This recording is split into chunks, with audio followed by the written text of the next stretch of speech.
if we can trust that when we consent to being in the presence of God, He will be gentle in His love for us, that we will find Him to be good. He knows what we need at the moment. He's not going to overwhelm us. He does not work like the world does. And it might appear boring. It may indeed be not highly consequential, but that might be exactly what we need.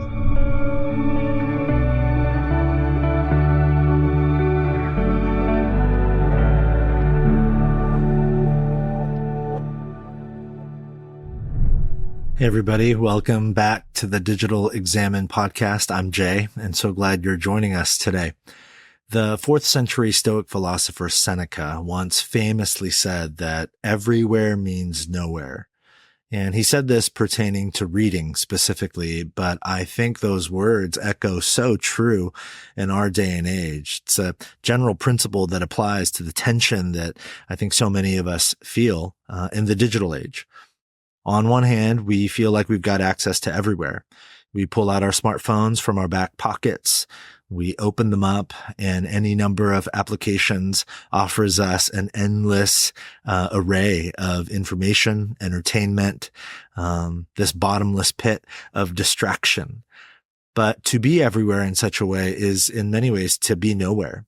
It's one of the most deceptive illusions of the digital age. It's this misguided belief that we can actually be in all of these places, consuming all of this content and feel connected. But most of us, and the data proves this, most of us today feel utterly disconnected, completely placeless. The whole thing has shifted. We have access, again, to more information quickly and accessibly in ways that human beings have never had before. And yet we feel so incredibly disconnected, this sort of pervasive sense of non-existence, this inhumane sensation of actually feeling like we're nowhere at all. And it's the seductive allure of the always on, always ready digital devices that beckon us to leave our embodied presence and to wander off into the great endless horizon of distraction. And today, I am talking to Dr. Felicia Wu Song, who is a cultural sociologist. Her expertise is in media and digital technologies. She's a professor of sociology at Westmont College, and she is the author of a book that has been so profoundly helpful for me, a book called Restless Devices: Recovering Personhood, Presence, and Place in the Digital Age. And so we get into performance and presence and what it means to be present in the most human way possible. And of course, we talk about the daily examen and what it looks like in our age of distraction, in our placeless age, to settle into a place and to live an embodied way, to be human in the way God designed us to be. So my hope and my prayer is that this conversation is an inspiration to you, that it equips you, that maybe it provokes you, and ultimately that you might sense God's loving presence here now, even in the midst of your listening.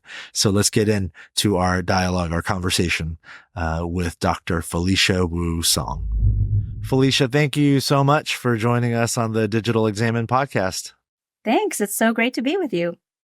Yeah, we were talking before I hit record, but it's really a very special joy for me to be talking to you. Your book, Restless Devices, was so helpful to me and gave me some language for things that I had been thinking about and I myself had been writing about for a while. So I've got so many questions, but I want to start here because I think it gets at some of the ache that many of us feel. I want to talk about performance. I think that there's, really a deep exhaustion that a lot of us feel. And it's kind of hard to identify sometimes, but we feel this exhaustion in the digital age, because we feel this pressure to be performative, in our online lives. It's just a big grand stage, even though we sort of put it out there as like our real lives, just kind of casually taking a photo of my lunch or something. Yeah, talk about that. What sort of connection is there between the exhaustion I think so many of us feel in the digital age and the sort of pervasive performative nature of our digital lives? Yeah, that's a great question. I mean, I think what's so interesting about our performance online is that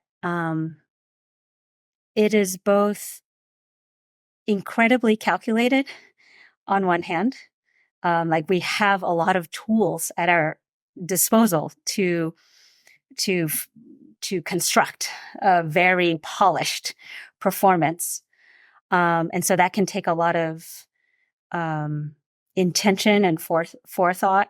And yet, at the same time, what's interesting is that what leads to the exhaustion, I think, is the fact that we're performing to so many different people at the Yeah. same time throughout the day. So Yeah. I'm sure it's quite different for different kinds of people. If you're not a content creator online, right, then maybe you're performing to your colleagues, family, community members, in online spaces or texting and or in social media.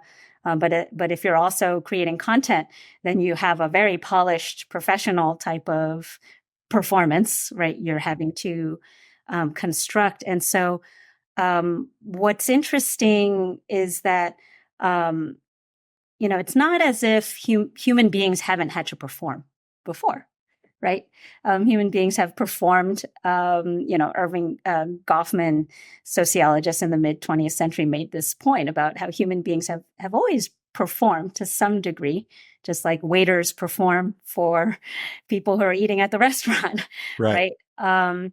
And yet, there's something about our constant performativeness, right? Mm. And also I would argue, a fairly merciless online space, a space that doesn't tolerate mistakes, doesn't tolerate off performances, right? Like off performances really come off as really off in big ways, and so because the limelight is on us all the time, right? Like you said, it is like if we're not completely on, it is like embarrassing oneself on a huge stage with hundreds of people watching us, seeing our own, tragedies unfold in front of people. And so I think that exhaustion is this multiple audience, right? We're performing to multiple audiences, and that might require different performances, right? Performance as parent, performance as friend, performance as child to colleague to whoever else. And then it is this sense in which there's never, I write about permanent connectivity, right? Yeah. That we're never really off Yeah. anymore. We all live with a kind of first responder consciousness now, Yeah. right? And that type of psychic onness is very exhausting, right? Yeah. It's not something that's quite frankly sustainable. Yeah. The toggling back and forth between performances, because what you're saying is that it is plural. We Yes. are, for example, I love the imagery of the waiter Yes. waiting tables at a restaurant. They might work an 8-hour shift, Mm-hmm. but generally it might be different customers, but the exchange is the Mm-hmm. same. Mm-hmm. A customer is walking in for some good food and a particular type of experience. They, Mm-hmm. want Right. to order and have a kind smile and, oh, refill my water. There's a consistency to it, but it's a poignant thought. We're almost torn asunder because we're in this mode of living in the digital age where we are performing multiple performances throughout the day, within an hour, within a couple of minutes, as we scroll and interact and respond to messages or whatever it might be. That's a profound thought. Do you think that, I mean, one, I think I know the answer, but that's not the way humans are designed to live. So what do you think about that? Like the exhaustion, beyond the exhaustion, what do you think happens to us when we are living in this constant, ongoing, relentless state of many performances all the time. Like you said, consistently, constantly, never ending onness. What Yeah. does that do to us as humans? Yeah. That makes me think of a lot of interesting theorists that are out there that talk about the ways that our identity gets constructed and talking about how in this digital world, maybe the best way to capture the self is a fragmented self, right? That we are lots of different selves. That might be the case. I think I'm more interested in the fact that when we are performing, we are always cognizant the of performing for the other, whoever the audience is. So we're very other focused, and at the same time, very self conscious, right? And when we are always in that modality, what doesn't happen is we don't get to spend a lot of time and energy just being inwardly focused, inner, towards the self, not in a kind of, navel gazing way, but rather in a way that is just, um, a stasis. Like I am just being whatever I happen to be with Yeah. no audience Yeah. to be concerned about. And so when we don't have a lot of moments in our day squared out for that type of time, um, we do, I think, run the risk of not having the chance to cultivate who is that person who is just there when you're just being, right? And certainly a lot of folks who do studies on the impact of technology on young people are very concerned about this as young people are growing up and they're forming their identities, they're forming their relationships and learning what it is to be a friend, to be a self. And what does it mean when the self is just constantly kind of, the energies are constantly flying out rather than um, cultivating a collective core, right? That you recognize as, oh, this is me. And then being able to get to the place of what I think is actually super important, which is being self-forgetful. Actually being able to be in a state where maybe you are engrossed in music or in a Mm, story, a piece of yeah. art, nature, right? Where you can actually, in a good way, forget yourself because you are in awe or you're adoring something, you're just fascinated, right? And so there's, I Yeah. think, a deep rest that can come, right, from having space to be self-forgetful. Whereas being online and performative, curiously, is both other focused and very self-conscious as well, right? You can't afford to be self-forgetful. Consider self-forgetfulness for a moment. When's the last time you had an experience that was so profoundly immersive that you began losing sense of time, or you felt genuine awe or wonder or joy? Are there maybe specific places or people or things, experiences that most often spark that sort of self-forgetfulness in you? And might there be a way to create regular rhythms in your life to position yourself toward healthy self-forgetfulness, where you're no longer performing for the digital masses, but truly experiencing life as it happens in the moment? Take a moment and consider that thought, and then we'll return to our conversation with Felicia Wu Song.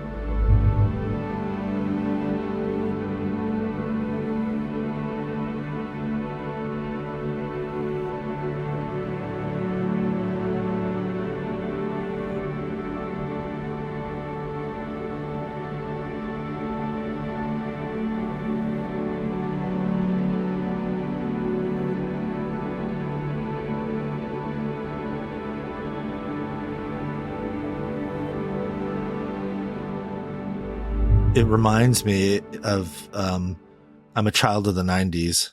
It reminds me of, the boombox I had and going to, Warehouse Music, which was the music store in town, and saving up my money and buying a CD and then going home, popping that CD in, all of this anticipation.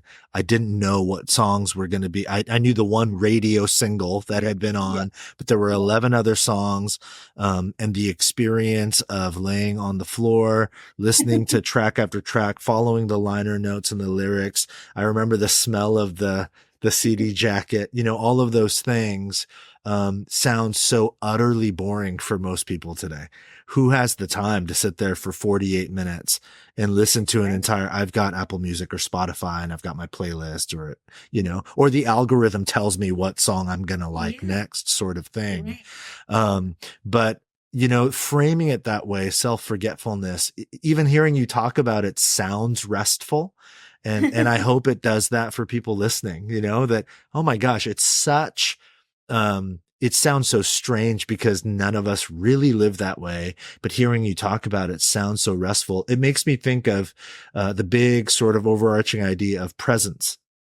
That sometimes boredom is the path to presence, to sort of sit in something for a long time, and to wait it out. And self-forgetfulness is a beautiful way to think about it. So talk about presence in general. First of all, what does it mean to be present in a meaningful way, in a human way? And how have we, and maybe even why have we so traded in that sort of presence for, inadequate substitutes in the digital age? Yeah, I think presence makes me think of two things. It makes me think of bodies. Bodies, our physical bodies being something that carries presence so that you don't even need words. Your presence in a space with someone communicates something.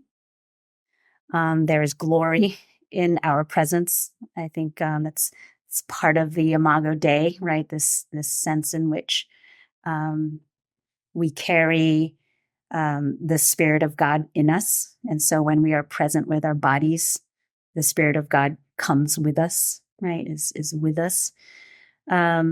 And so there's bodies, and then there's what I think most people use the language attention or focus.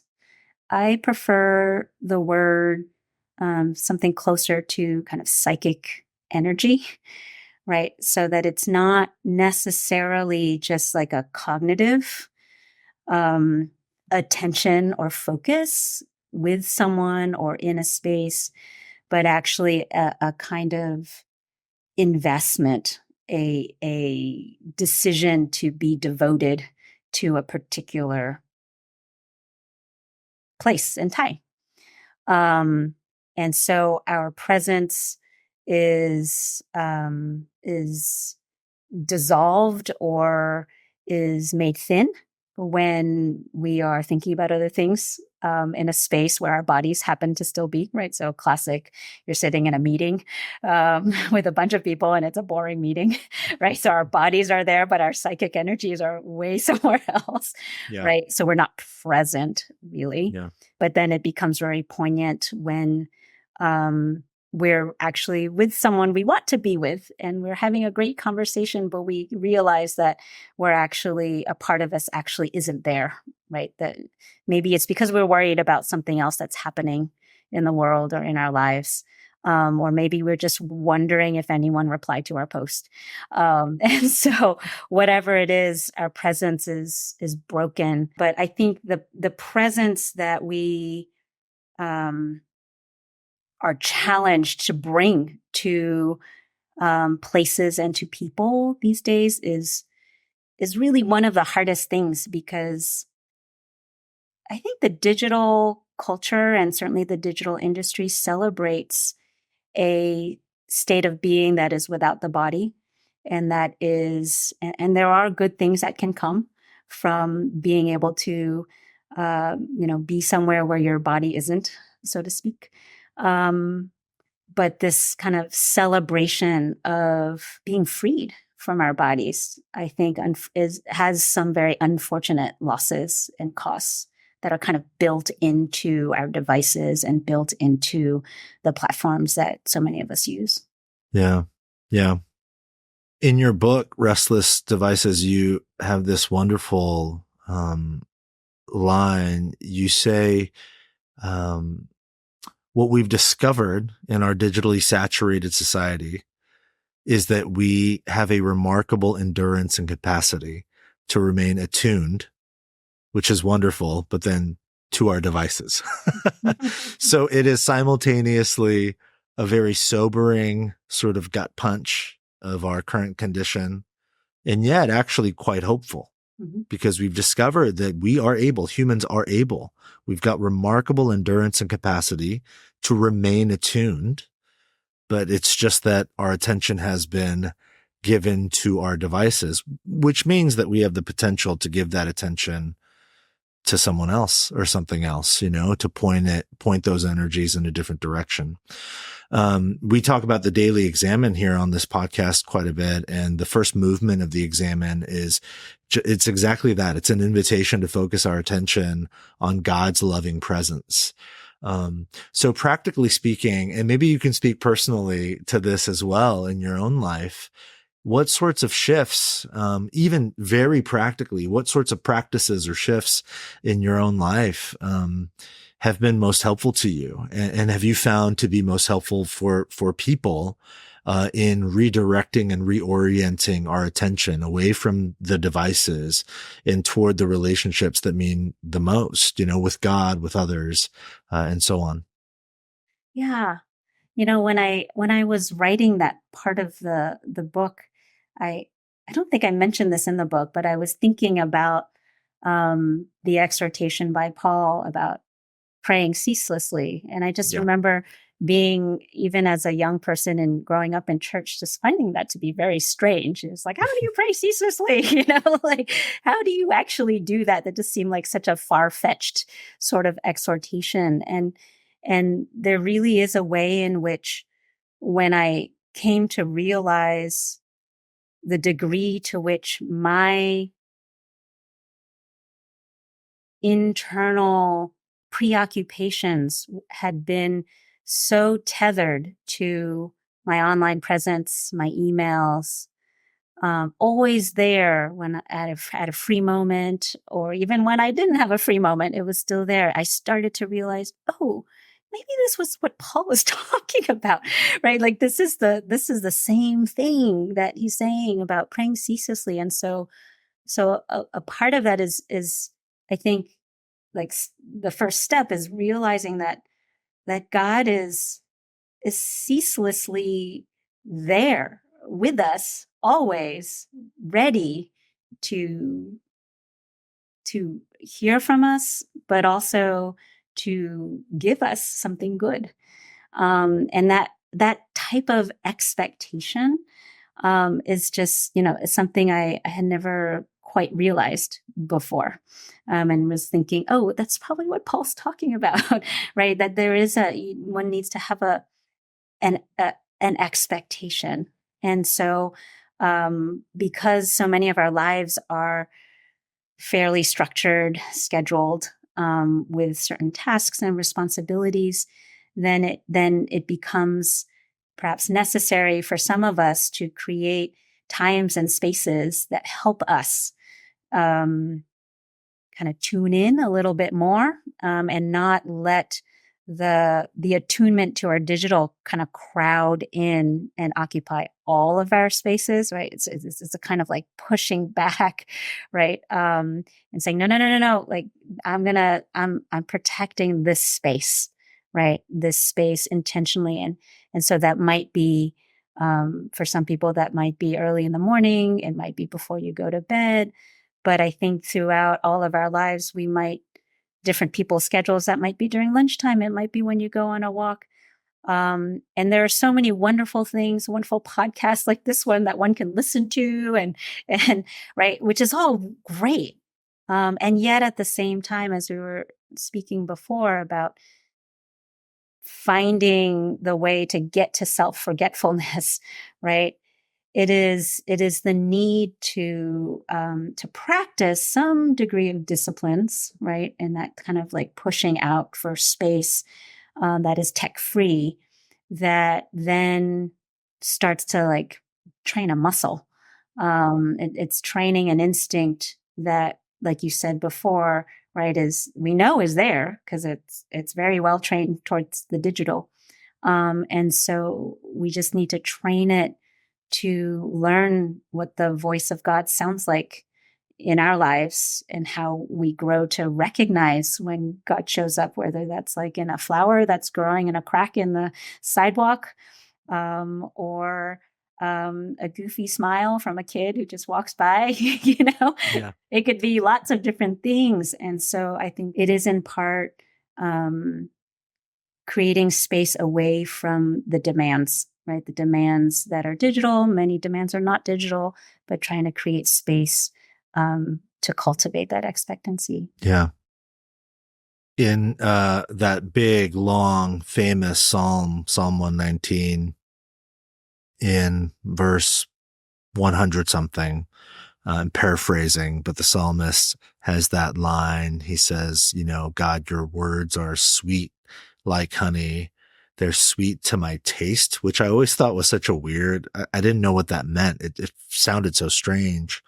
But recently I've discovered, that word taste, it's the Hebrew word for your palate or the roof of your mouth, which for many years people thought that was the source of how humans understood taste. And that word palate was so helpful for me. And it makes, I thought of it because of what you've said. There is a strange sort of discomfort in the initial foray into presence with God. Mm-hmm. We have this vision of, oh my gosh, if I just shut off my phone for 10 minutes, I'm going to have this explosive, incredible mountaintop moment and God is going to arrive in all of his glory. But 99% of the time, it's actually just quiet and quite boring, and it's just not what, it doesn't look like a movie. And yet it is the ongoing sort of consistent commitment to self-forgetfulness, to putting ourselves in position where we can linger in place long enough to forget the self in some ways. Yeah. And the way you're talking about it, it's so beautiful to me because it's almost like that is the path to really finding yourself, is to forget yourself, and you come full circle and you realize, oh, this is who I really am, removed from the stage that is social media and my digital life. You've got this other incredibly beautiful and I would say pastoral line. It's a bit long, but I want to read the whole thing just for our listeners who have not yet read the book, which I would highly encourage everyone listening to go check it out. But you ask the question, what if my antenna were always outstretched toward checking in with God as much as I am always checking my smartphone? What if I was filled with great expectancy that there would be a word for me and that I could trust that word, trust that word would not be a word that simply demanded something from me, but a word that came to nourish me? And what if I knew that there was a word that revealed God's very nature, waiting just for me? There's so much in there. I love what you say, that this word, what if it's possible that it's a word that doesn't demand something from me, but it comes to nourish me, which that sort of word does not exist in our digital lives. Every word demands something of us. Even the nice comment like, hey, great photo, it demands something of us. There's an exchange, a transaction happening. We feel a pressure to comment back or to respond with in kind or whatever it might be. So just as we sort of close our conversation, thinking about our listeners, maybe expound a bit on this invitation and take a moment maybe to encourage folks that are listening, or watching, probably on some digital device right now. Encourage them with what might be available to them, maybe even in the next few moments after this episode is done. Just expound on those ideas and share a word with our listeners. Yeah, sure. I know that there are lots of really positive things that can come from engaging online. Like we can receive a very good word, and we can receive really or engage in really worthwhile exchanges with people. With that said, I personally experience my device in the form of demands, like we said, and I think that a lot of us might feel the same way towards God. That if we did listen in, that we would find out that He was asking something really hard or had a hard word for us. And I think in those boring moments, when we are quiet enough, and if we have cultivated enough courage to kind of move through the discomfort of perhaps the silence, or perhaps even our own hurried and uncomfortable thoughts. If we can kind of keep pressing through that, in a way that doesn't, harm us, right? I think we'll find that there is a God who's asking us to relax, actually, to relax. And He doesn't need a performance from us. He doesn't need us to get all straightened up. He knows all things, and somehow He loves us. And not only does He put up, quote unquote, with us, but He actually delights in us. And these are words that I speak because I need to hear them, right? These are hard, wonderful truths that I have a hard time accepting myself. And so I think it is with great hopefulness that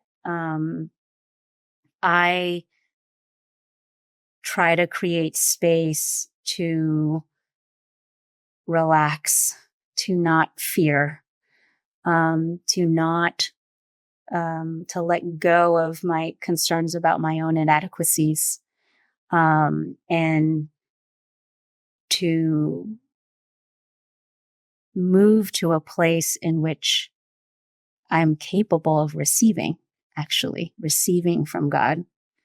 And I think I love this idea that I think we're starting to hear a little bit more in our society, which is one that values gentleness, actually. I think this is a new movement, and I think the gentleness of God and the tenderness of God is a quality of who God is that so many of us long for and need to receive in order to be healed. And so, I think that if we can trust, and this is the faith part, trust that when we consent to being in the presence of God, that He will be gentle in His love for us, that we will find Him to be good. He knows what we need at the moment. He's not going to overwhelm us. He does not work like the world does. And it might appear boring, right? It may indeed be not highly consequential, but that might be exactly what we need. We need something really kind of human size, small, like a little nugget that we can kind of carry with us. I'm thinking of Annie Dillard writes this in one of her books. She talks about someone who carries around a hot coal, right? Keeping them warm. That's all we need. We just need a little hot coal, and God is prepared to offer that to us when we're able to kind of quiet ourselves enough to relax. Yeah. What a wonderful word. Yeah. Thank you. I mean, God becomes human. He literally becomes human. Mm. So, I love, what you said there, that, he becomes human sized, because he's capable. He's able to do that. Mm-hmm. And his intention is not to overwhelm us, but to love us and to care for us, and we don't have to perform. Yeah. What a wonderful word. Felicia, thank you so much for your wisdom, your insight, and, your work. We'll put links to everything in the show notes, but for folks who, are interested in digging deeper into your work, Restless Devices, and, other things that you've created and released out into the world, what's the best way for people to get a hold of, some of the work that you've created? Yeah. So I have a website. It's FeliciaWuSong.com. Unfortunately, I'm not on social media. I'm barely on LinkedIn for reasons you might be able to surmise. Yeah. But I'm on my website and happy to always love hearing from folks. So yeah, please reach out. Yeah. Thanks again for joining us today. It's been a real pleasure. Thanks. Hey, thank you guys so much for listening. And, if what Dr. Song had to say, if any of her work might be helpful to you, you can find her work at FeliciaWuSong.com. And, we'll also have links in our show notes as well. If you're enjoying this podcast, I would kindly ask if you could share it around, share some episodes as a new podcast. That's tremendously helpful. And, ultimately, my hope, my prayer is that as you listen along with us, that again, you might have an opportunity to breathe deeply and to examine your life and awaken to the reality that God is closer than you think, that we might pause and slow down from the frenetic pace of speed that is all around us and walk and move and live at the pace of peace which Christ offers us. So thanks again for listening. Grace, peace, and love to you, and we will talk to you all very soon.